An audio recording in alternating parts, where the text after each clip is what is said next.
Maaf ya teman-teman, aku nggak bisa on cam karena masih agak nggak enak badan buat on cam. Tapi yang penting materinya sampai ya teman-teman.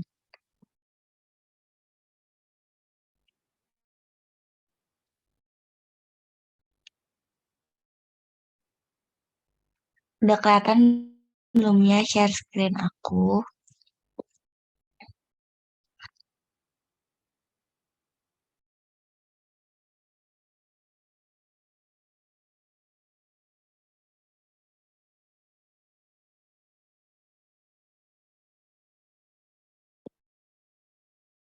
Oke, kita langsung mulai aja. Halo teman-teman, salam kenal. Nama aku Fuka. Aku sekarang lagi kuliah di Institut Pertanian Bogor, jurusannya Teknologi Pangan.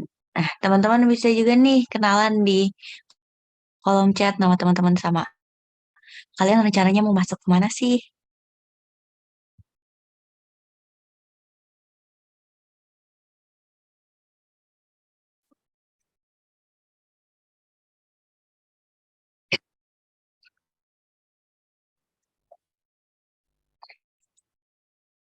Oke, kita lanjut aja ya, teman-teman. Oh, Mei mau masuk IPB juga. Semangat ya, Mei. Nah, jadi di pertemuan ini kita mau bahas tentang mikrobiologi, khususnya tentang virus sama monera. Nah, ini ada beberapa subtopik yang bakal kita bahas.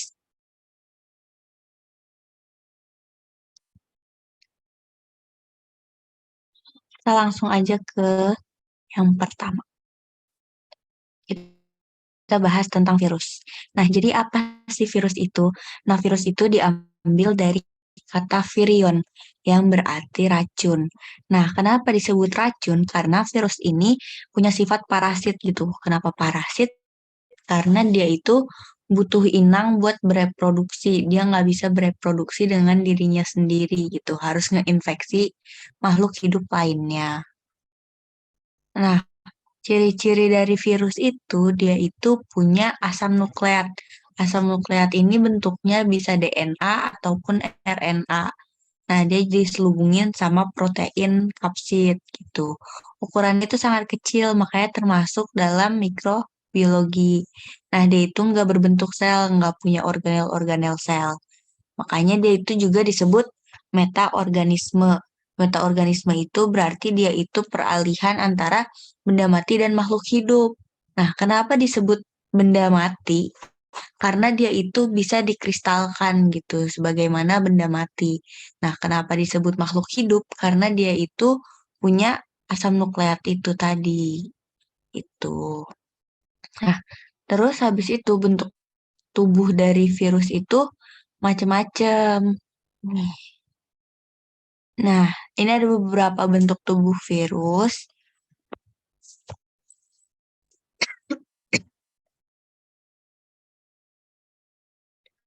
Nah, bentuk tubuh virus ini ada 4 macam.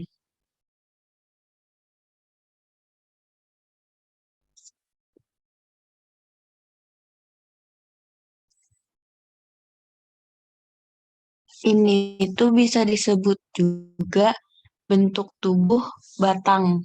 Tuh. Kenapa batang? Karena dia kayak cuma panjang doang kayak batang. Eh, komponennya itu cuma ada RNA di dalamnya sama dikelilingin sama kapsid gitu doang.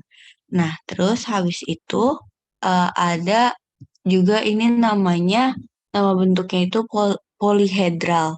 Polihedral ini DNA-nya ada di bagian dalamnya, di sekelilingnya sama kapsomer yang bentuknya ya polihedral gitu.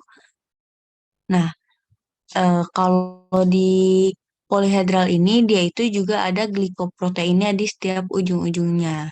Nah, terus yang ini itu namanya bola karena dia bentuknya bulat gitu kan.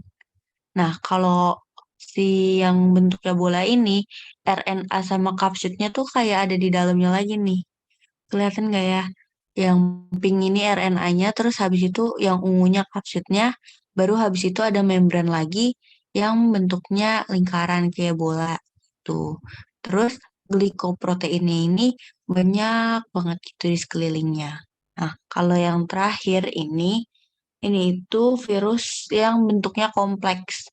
Kompleks karena dia itu ada kepalanya, ada lehernya, itu. Nah, kayak gini.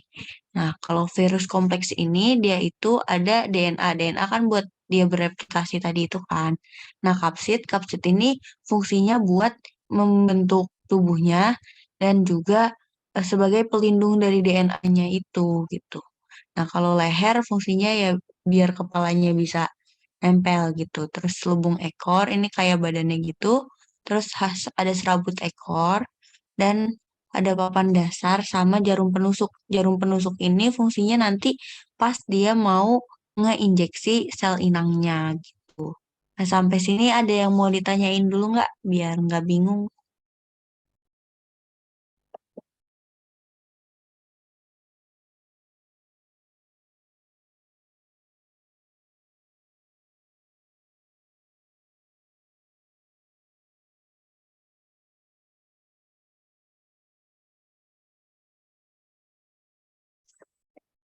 Oke, kita lanjut aja ya ke perkembangbiakan virus.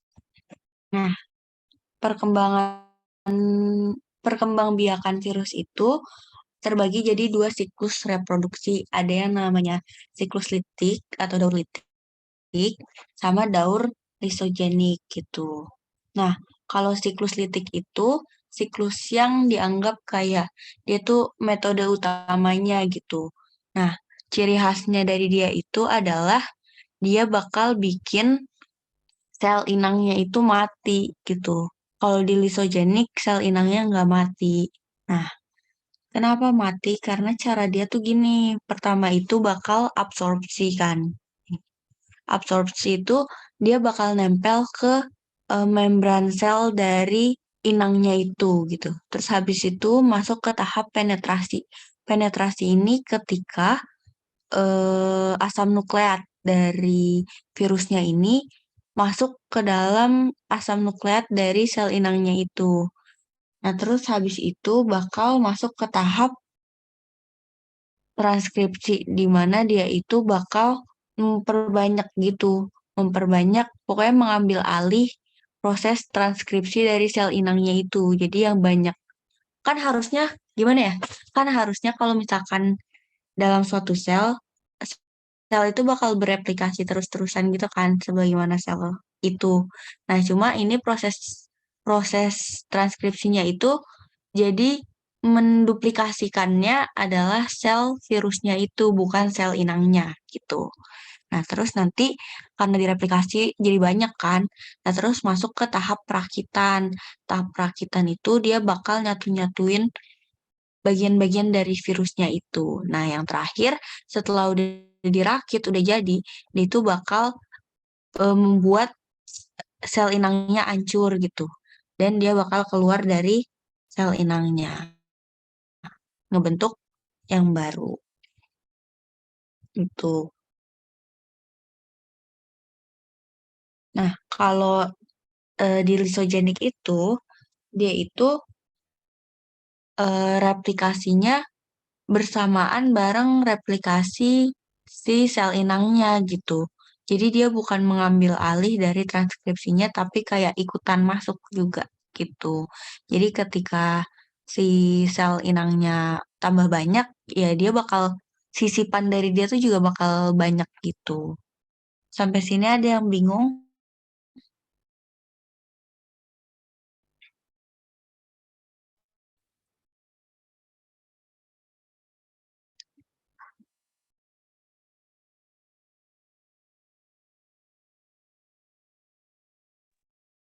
Oke, kita lanjut ya.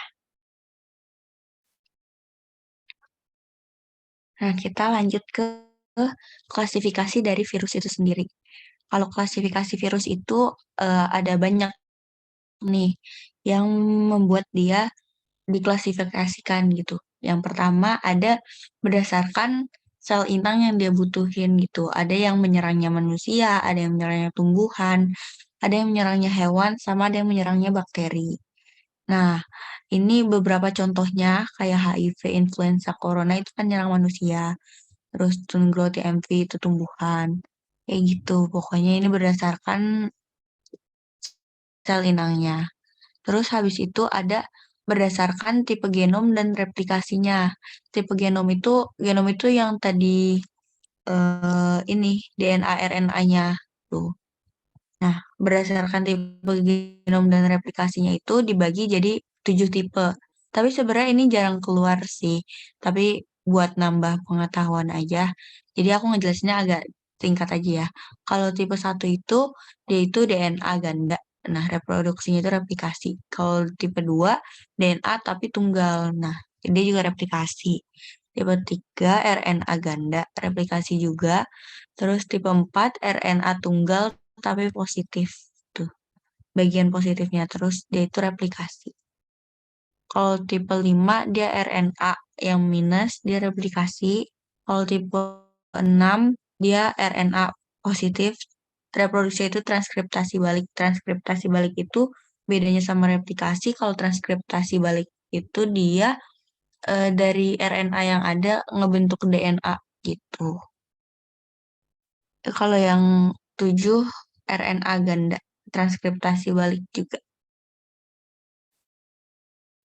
Nah, berdasarkan jenis asam nukleatnya itu kebagi jadi dua. Karena kan asam nukleat ada dua jenis. Ada DNA atau deoksiribonukleik acid sama RNA ribonukleik acid. Contohnya buat di DNA itu ada parvovirus namanya. Kalau di RNA ada picornavirus. Nah, kalau berdasarkan keberadaan kapsidnya, dia itu ada yang berselubung kapsid atau dilindungi sama kapsid sama telanjang, di mana dia itu nggak dilindungi kapsid. Nah, di dalam kapsid itu kalau yang punya itu tuh bakal ada glikoprotein sama lipoproteinnya gitu. Kalau yang telanjang nggak punya. Nah, terus apa sih dampak dari adanya virus? Sebenarnya virus itu punya dampak positif juga, di mana kita jadi bisa bikin vaksin sama antitoksin gitu. Terus si virus ini juga bisa ngendaliin hama serangga gitu, kayak pas lagi pertanian kan suka banyak hama gitu. Nah, itu buat zat anti hamanya juga ada yang pakai virus. Terus di bidang ilmu pengetahuan sains itu bisa jadi bahan penelitian. Sedangkan buat dampak negatifnya, karena kan tadi dia membutuhkan sel inang buat bereplikasi. Nah, dari dia bereplikasi itu bisa menghasilkan beberapa penyakit kayak di hewan ada rabies, ada influenza, terus di tumbuhan ada tobacco mosaic sama tundro. Di manusia juga ada banyak HIV, Ebola, yang baru-baru ini corona, herpes dan banyak lagi gitu. Buat virus itu aja sih. Ada yang mau nanya dulu nggak tentang virus?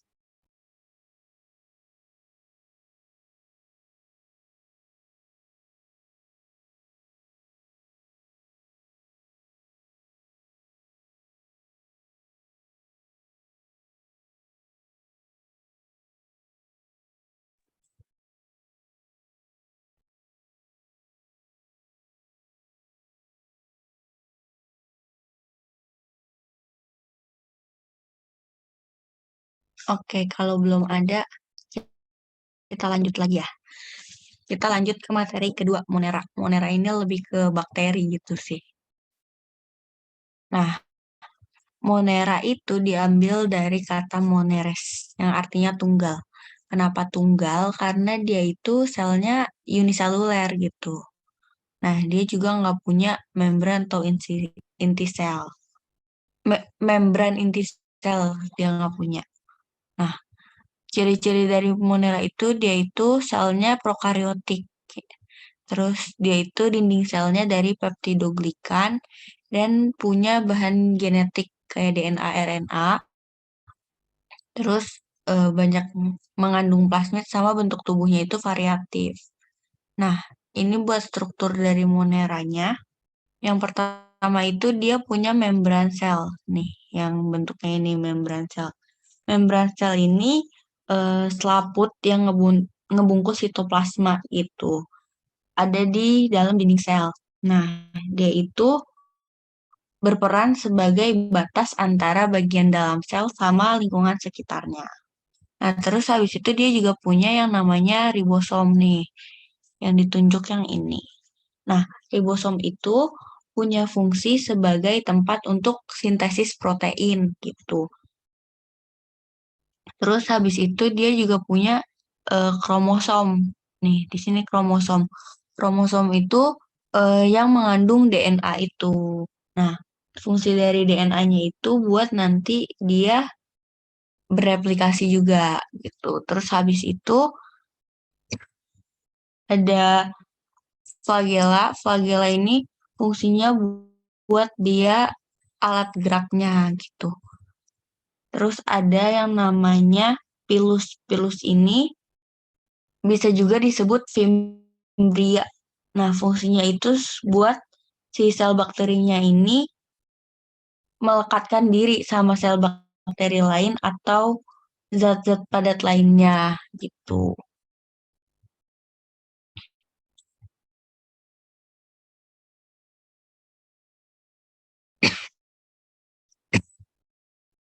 Nah, kita lanjut ke perkembangbiakannya.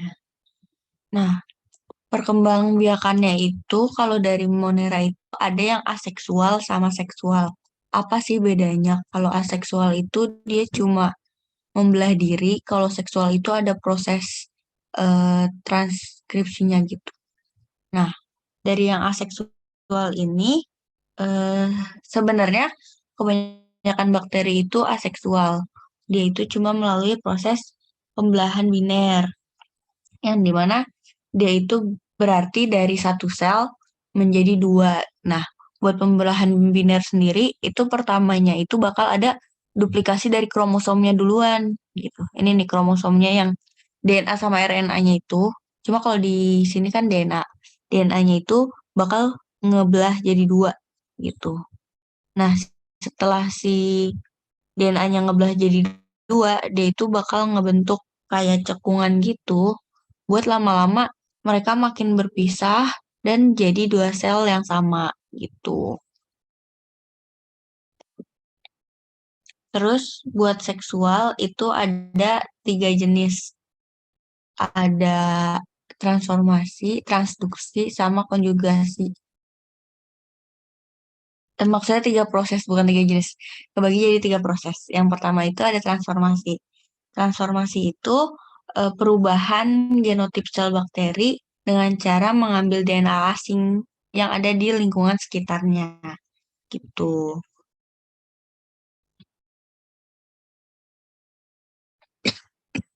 Nah, terus caranya itu, ini kan kayak ada sel dari luar gitu kan. Nah, dia itu DNA-nya bakal masuk, terus habis itu jadi kayak dalam satu satu gen yang sama gitu. Satu satu untayan gen yang sama.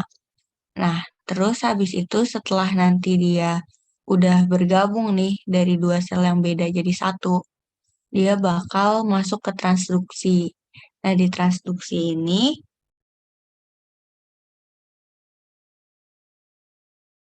kebagi jadi dua bentuk. Ada transduksi umum sama transduksi khusus. Nah,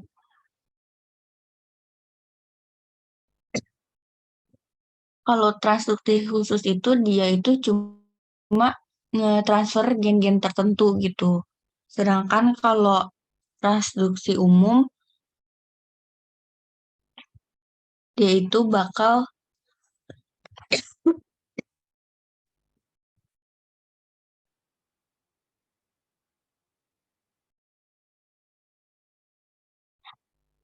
sebentar ya teman-teman.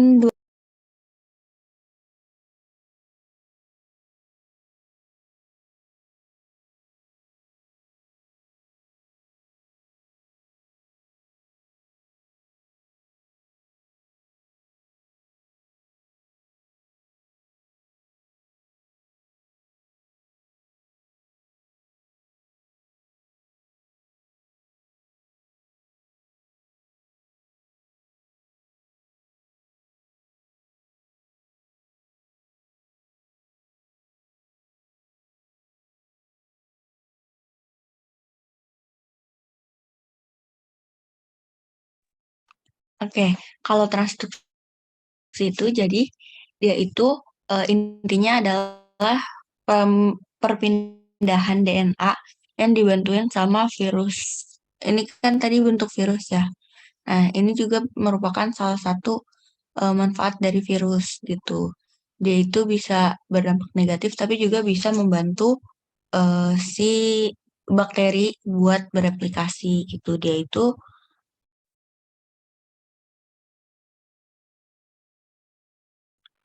jadi kan kalau bakteri diinfeksi sama virus itu kan nanti dia bakal ada apa ya, bakal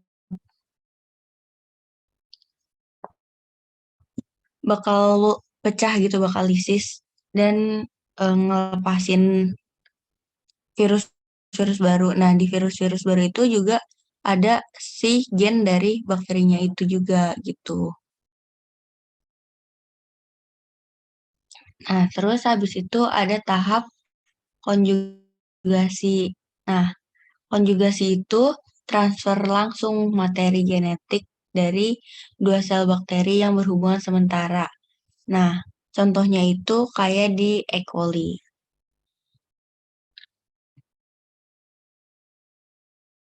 Nah, buat ini kan yang pertama di sini dia itu sel bakteri ini HFR tuh bakteri bakal ketemu sama sel lainnya, sel normal. Nah, terus nanti ketika mereka bertemu, mereka itu bakal bikin suatu jembatan. Ini nih jembatannya. Ini tuh namanya tabung konjugasi. Nah, terus habis itu bakal si sel yang HFR-nya itu dia bakal ngelepas untaiannya dan ngetransfer ke sel normalnya. Nih, ya di sini kalau kelihatan ada kan kayak yang samar-samarnya gitu. Nah, itu dari sel HFR-nya. Nah, ketika udah masuk ke sel normal, mereka bakal ngelepasin tabung konjugasinya. Dan jadinya sel dari si HFR-nya itu bakal ada di sel normal ini gitu. Nah, selanjutnya ada klasifikasi dari Monera. Nah, Monera itu sebenarnya kebagi jadi dua. Ada Archaebacteria sama Eubacteria. Archaebacteria itu biasanya hidup di tempat yang ekstrim gitu. Nah, itu kebagi jadi dua, kebagi jadi tiga. Ada metanogen, ada halofil, sama termofil.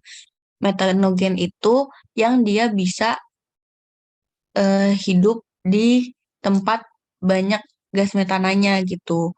Dan nggak bisa hidup di tempat yang ada oksigennya. Kalau halofil, dia itu bisa hidup di tempat dengan tingkat garam yang tinggi gitu. Bahkan dia membutuhkan garam itu buat pembentukan energi. Nah, terus habis itu kalau termofil, dia itu bisa hidup di tempat yang kadar sulfurnya tinggi. Dia itu bakal melakukan kemosintesis dari sulfur itu buat membentuk energi. Terus ada eubakteria. Eubakteria ini yang hidupnya di tempat-tempat normal gitu. Nah, dia itu di buat pembagian eubakteria itu ada beberapa dasar yang digunakan. Yang pertama itu berdasarkan bentuk tubuhnya. Nah, berdasarkan bentuk tubuhnya itu dia itu ada yang bentuknya kokus, ada yang bentuknya basil, sama ada yang bentuknya spirilia.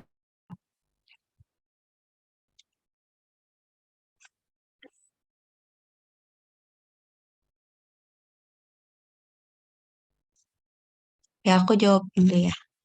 Kemosintesis, jadi kemosintesis itu kayak pembentukan senyawa organik dari senyawa sederhana yang sumbernya ada di alam gitu.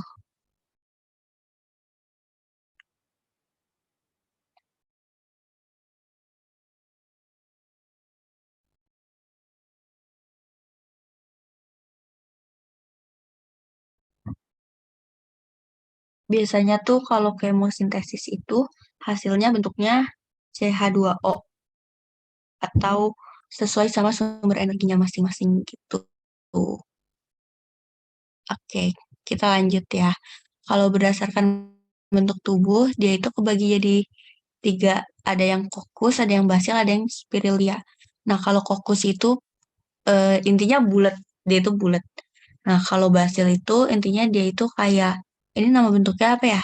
Ya basil kayak lonjong gitu. Nah, kalau spirilia itu dia tuh kayak ada spiral-spiralnya gitu. Nah, dari kokus sendiri itu ada monokokus. Mono itu kan satu. Nah, terus ada diplococcus itu dua. Staphylococcus dia tuh ngebentuk kayak kayak anggur gitu gampangnya. Nah, Streptococcus dia itu bakal ngebentuk kayak rantai panjang bulat-bulat gitu. Kalau Sarkina dia tuh kayak kubus gitu. Tapi komponennya bulat-bulat. Kalau Tetracoccus itu empat. Nah, kalau basil, monobasil itu satu, diplobasil karena di dua, terus streptobasil dia itu bakal kayak ngebentuk rantai dari basil-basilnya. Nah, terus habis itu spirilia, dia itu ada yang spiral, vibrio atau ini kayak bisa juga disebut kayak koma gitu, sama spiroseta. Spiroseta tuh kayak spiral tapi kayak lebih panjang lagi gitu. Nah, terus tadi kan bakteri punya flagela ya sebagai alat gerak. Nah, berdasarkan kedudukan flagellanya itu dia juga bisa dibagi-bagi. Ada yang atrik. Atrik itu dia itu nggak punya flagella sama sekali gitu. Nah, terus ada yang monotrik. Monotrik itu flagella dia cuma satu. Nah, kalau lovotrik, flagella dia banyak, tapi cuma ada di satu sisi. Nah, kalau amfitrik, dia banyak, tapi di kedua ujungnya aja. Kalau peritrik, dia ada di mana-mana, kesebar di sekelilingnya. Terus habis itu, buat bakteri itu biasanya diwarnain buat buat diteliti gitu pakai pewarnaan gram. Nah, berdasarkan pewarnaan gramnya ini, dia itu juga bisa dibedain. Ada yang gram positif sama gram negatif. Kalau bakteri gram positif itu, dia itu punya banyak peptidoglikan gitu. Dan dinding selnya itu termasuk yang sederhana. Nah, kalau gram negatif, dinding selnya itu termasuk kompleks dan punya peptidoglikannya sedikit. Terus berdasarkan kebutuhan oksigennya ada yang aerob sama anaerob. Aerob itu dia itu butuh oksigen buat memperoleh energi, kalau anaerob nggak butuh oksigen. Nah, terus apa sih dampaknya Monera? Nah, kalau dampaknya Monera itu sebenarnya banyak lagi selain yang aku tulis. Nah, buat yang dampak positifnya itu, dia itu bisa bikin antibiotik juga, bisa ngasilin asam, bisa ngeproduksi yogurt, kayak yang di materi bioteknologi sederhana, fermentasi, itu pakai bakteri. Nah, Nata koko juga sama. Terus dia itu bisa ngehasilin biogas. Dia itu juga ada yang mengikat nitrogen, ada yang ngebusukin makanan, ada juga yang buat bikin insulin. Nah, terus kalau negatif kebanyakan menyebabkan penyakit gitu.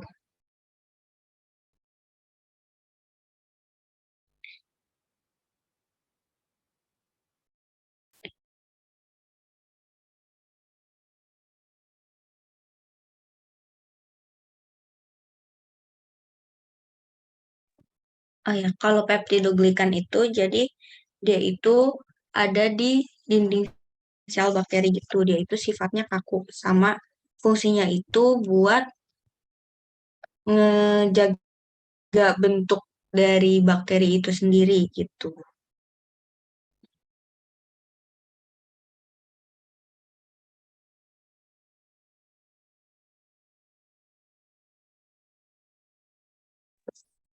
Udah deh buat materinya segitu aja. Mungkin kita mau latihan soal apa gimana nih teman-teman?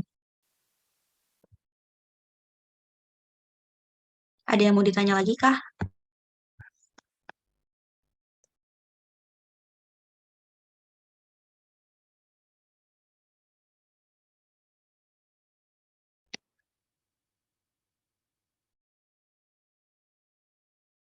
Oke, sebentar ya, aku buka dulu soalnya.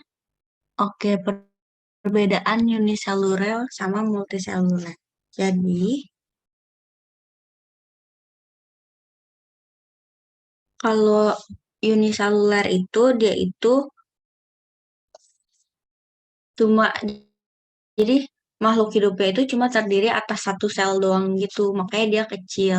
Nah, kalau misalkan multiseluler kayak manusia, kita itu kan susunan apa ya? Kita sel penyusun tubuh kita banyak gitu. Nah, makanya itu disebutnya multiseluler gitu.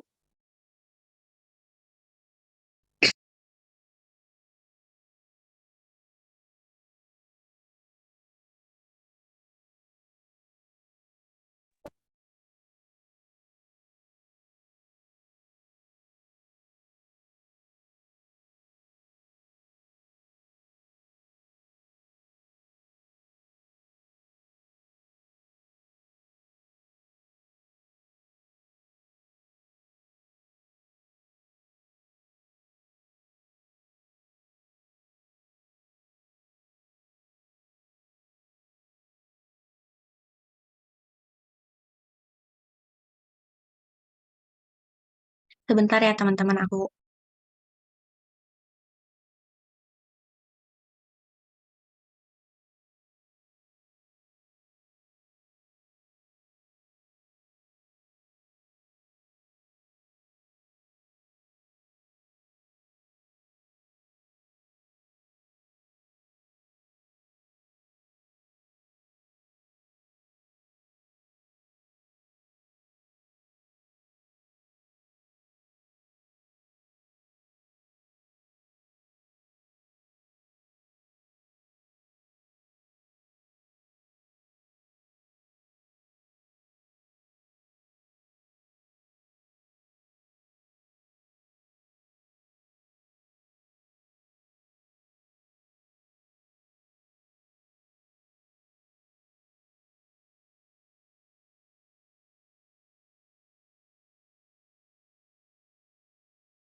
Itu ya teman-teman linknya.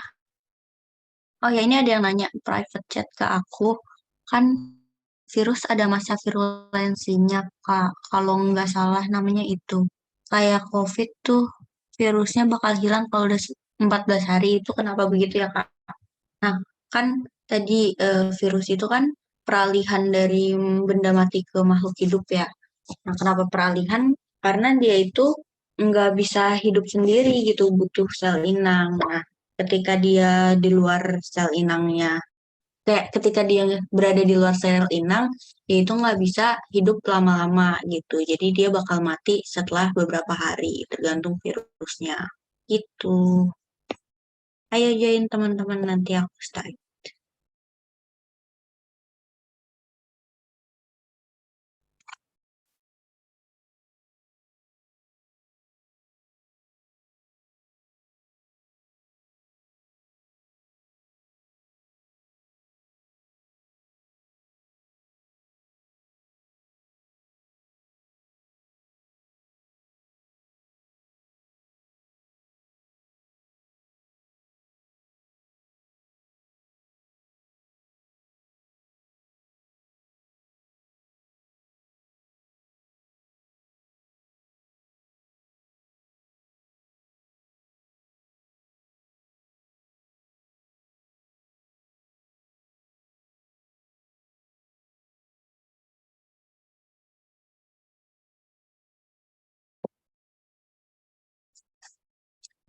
Ya ditunggu sampai 8.23 ya teman-teman. Yang ada kendala bisa dikabarin aja.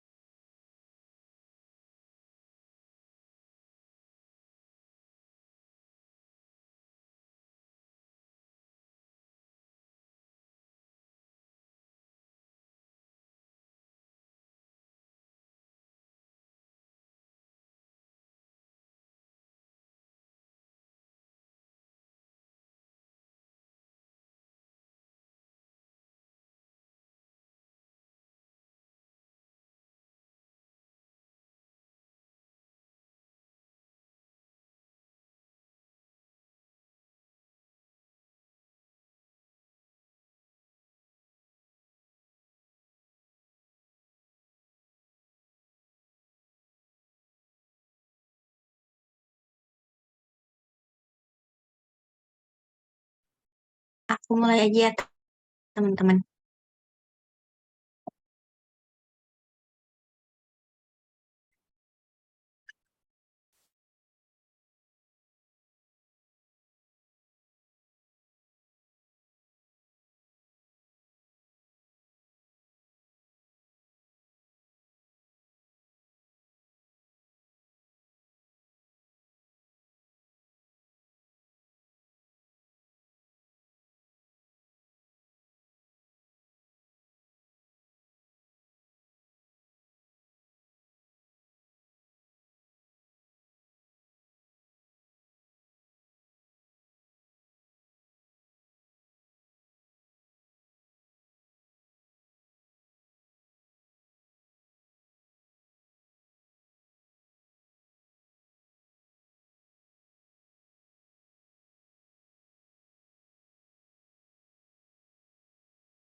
Yang udah bisa kabarin di chat ya kalau udah. Kalau gimana menurut kalian, susah apa enggak? Sebenarnya kan banyak yang di luar materi aku jelasin sih. Soalnya aku penasaran aja kalian udah tahu apa belum.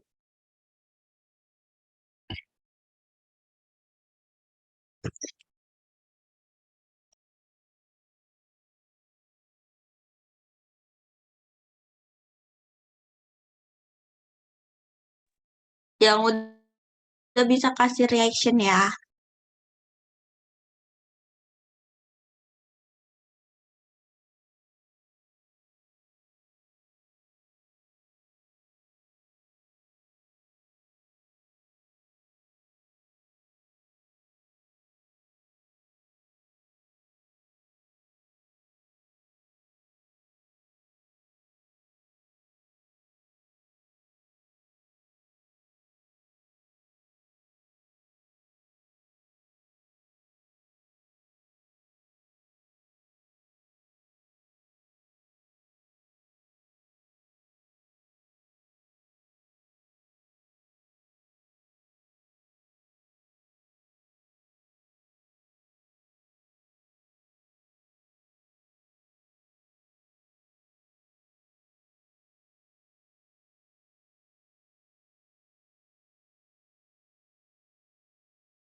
Oke, ini udah semua kan ya? Kalau udah semua aku end ya quizesnya.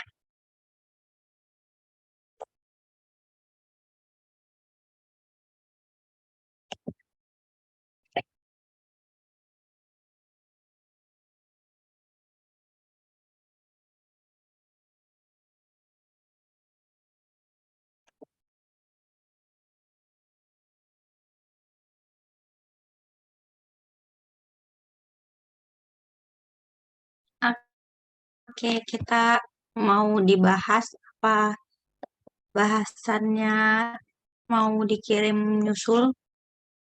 Udah pada capek belum belajarnya?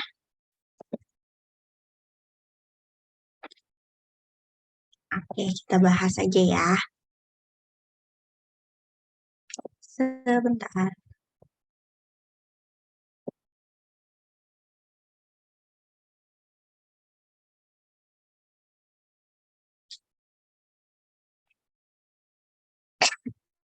Oke, sebenarnya ini emang banyak yang di luar materi yang aku eh, jelasin tadi.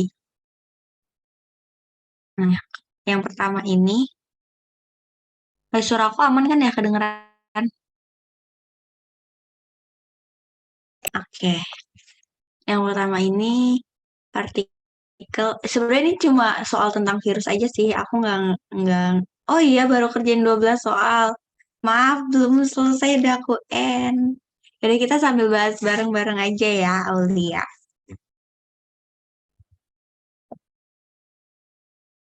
Nih, yang pertama, partikel yang berukuran mikroskopis dan hanya memiliki satu materi genetik, tidak memiliki organel sel. Nah, ini kata kuncinya adalah dia nggak punya organel sel. Karena dia nggak punya organel sel, jadi jawabannya virus.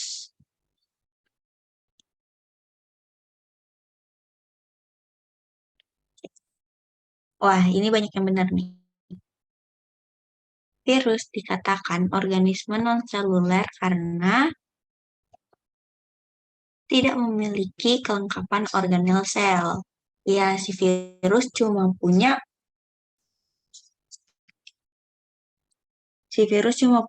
DNA atau RNA, nggak punya kayak ribosomnya lah, atau nukleusnya gitu-gitu dia nggak punya. Gitu. Virus merupakan partikel yang memiliki materi genetik yang mengandung asam nukleat, yaitu DNA atau RNA saja. Ya, karena tipe nukleatnya cuma ada dua ya teman-teman. Cuma ada DNA sama RNA. ATP itu adalah bentuk dari energi atau adenosin trifosfat itu. Nah, ini. Ketika virus menginfeksi inang seperti bakteri, maka virus menempel di tubuh inang dan disebut dengan bakteriofage. Jika partikel virus secara keseluruhan ketika berada di luar inang atau tidak menempel pada inang dan hanya terdiri dari materi genetik DNA atau RNA saja yang dikelilingi oleh protein dikenal sebagai, ini tadi nggak aku jelasin sih, tapi jawabannya adalah virion. Jadi virion itu adalah virus yang nggak ada di dalam eh, sel inang gitu. Dia kayak lagi di luar bebas. Itu namanya virion. Ukuran virus berkisar antara ini adalah 0,02 sampai 0,3. Ini tadi juga nggak aku jelasin. Kayak aku mau tahu aja kalian tahu apa enggak. Terus habis itu yang ini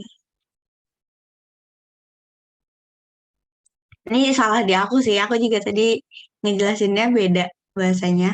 Jadi kalau bentuk dari virus itu, nah ini ada yang oval, ada yang bulat, ada yang kotak sama huruf T.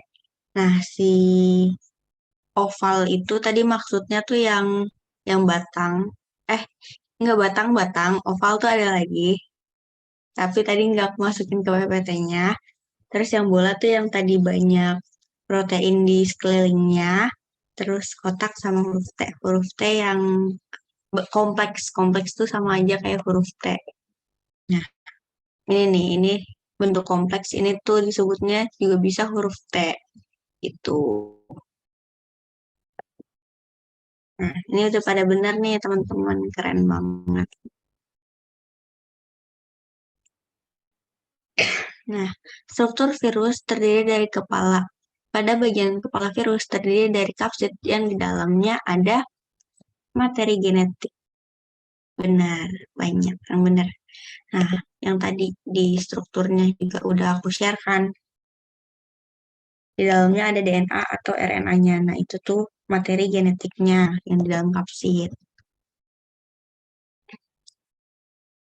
Di bawah ini yang termasuk bagian dari struktur virus adalah, ini juga tadi ada di PPT ya.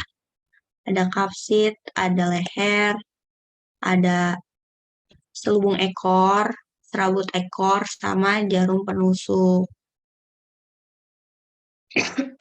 Nah, terus ada dua tipe reproduksi pada virus, yaitu yang tadi ada daur, litik, dan lisogenik. Jawabannya yang D.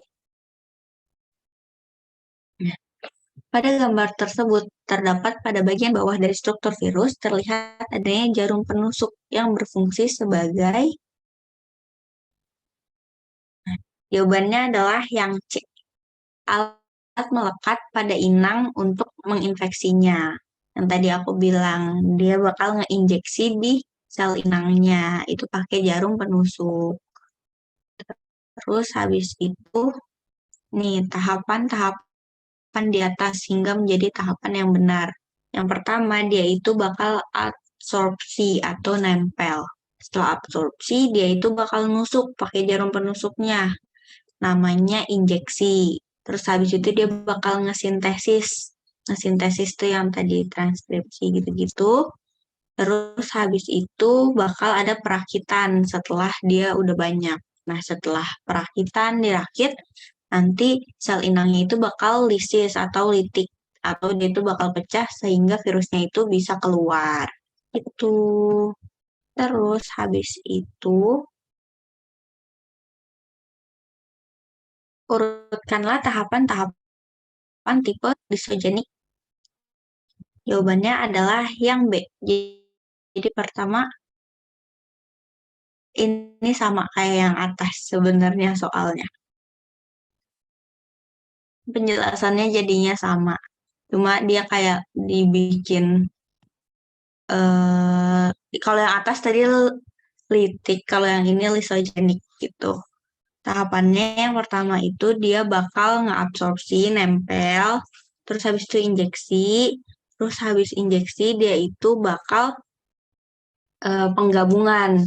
Kalau di kalau di lisogenik dia itu bakal menggabungkan dua asam nukleat gitu, asam nukleat dari virusnya ke asam nukleat sel inangnya.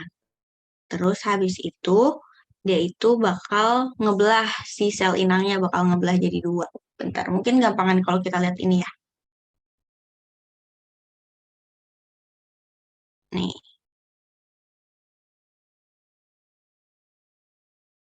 pertama dia itu bakal mulainya dari sini nih, dia bakal absorpsi terus injeksi. Terus kan masuk nih, ya kan? Dan dia masuknya ke sini kalau yang lisogenik. Nah, setelah itu dia bakal ngegabungkan, habis penggabungan dia itu bakal ngebelah jadi dua. Tuh, setelah ngebelah jadi dua, dia itu bakal sintesis gitu. Dia bakal sintesis, terus habis itu dia bakal dirakit, kayak dia bakal balik lagi. Jadi kalau daur isogenik itu dia bakal ujung-ujungnya masuk lagi ke sini lagi gitu.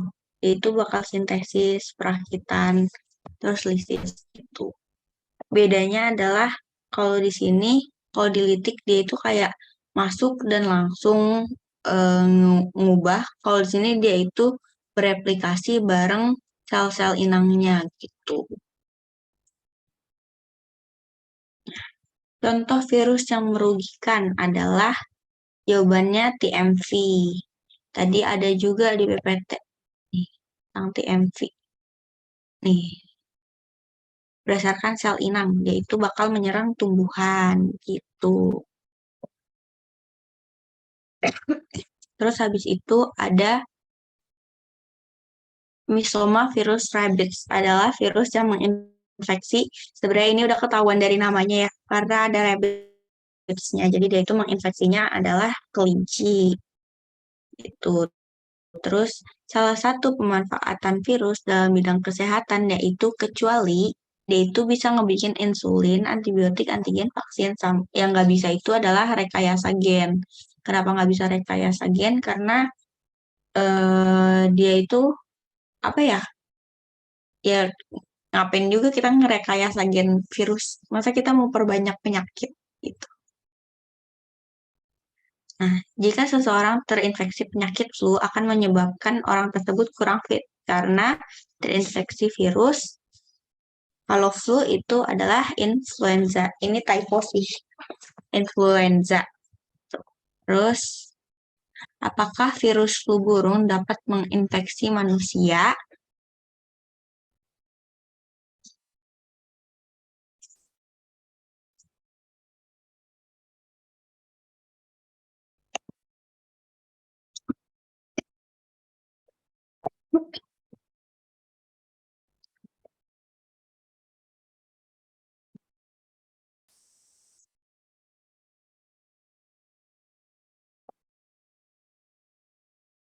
Ini sebenarnya salah aku.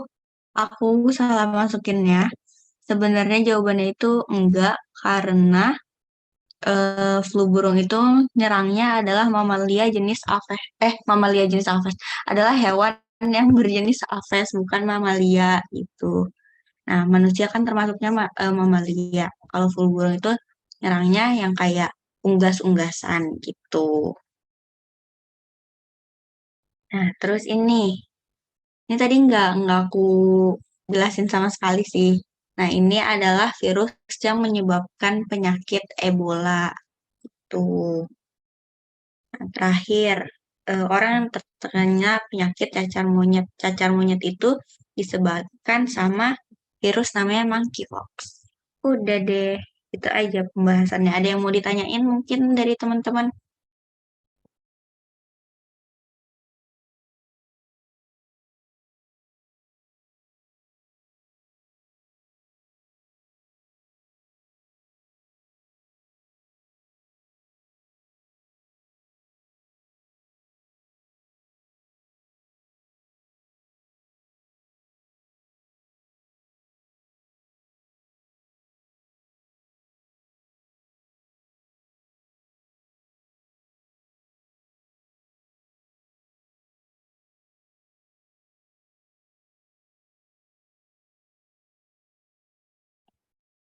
Gimana nih teman-teman? Apakah udah ngerti semuanya?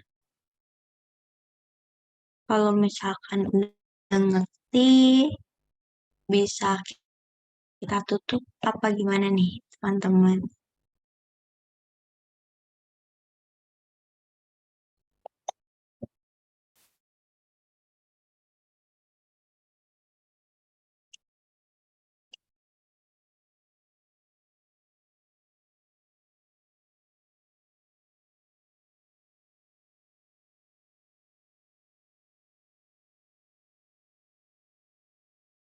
Oke, karena udah pada nggak ngerespon, aku anggap udah paham aja ya. Kalau misalkan teman-teman masih ada pertanyaan lanjutan atau mungkin tadi aku ngejelasin ada yang kurang jelas, teman-teman bisa nanya ke DM aku, Ahita Fuka, atau Twitter aku juga dari Twitternya Ahmad Toris ada Ahita Fuka, atau email aku ahita.fuka@gmail.com.